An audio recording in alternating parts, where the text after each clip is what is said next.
Conto alla rovescia per la riapertura del punto nascita all'ospedale di Portogruaro.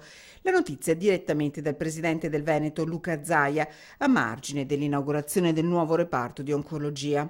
Chiuso da quasi 2 anni, da agosto 2015, tecnicamente sospeso, il reparto dovrebbe riaprire il 1° giugno e il governatore si è impegnato a essere presente. C'è un primario, ci sono 5 medici, ci sono gli operatori, mancano ancora per gli standard di legge 2 medici che ormai sono in dirittura d'arrivo, per cui poi si apre e si dovrà partire alla grande. All'appello mancano 2 medici, uno in aspettativa dovrebbe rientrare a breve, il secondo in attesa del definitivo trasferimento dall'ospedale di Mestre. Tutto pronto, insomma, una grande soddisfazione per il territorio. Le mamme devono tornare a partorire a Portogruaro in grandissima sicurezza, abbiamo eccellenze nel campo medico e quindi grande soddisfazione. Sulla riapertura pende la spada di Damocle del governo che prevede la chiusura dei punti nascita sotto i 500 parti all'anno. Serve quindi la collaborazione dei cittadini. Io sto facendo una battaglia rispetto al governo. Il governo ha deciso che tutti i punti nascita, come questo di Portogruaro, sotto i 500 parti all'anno devono essere chiusi.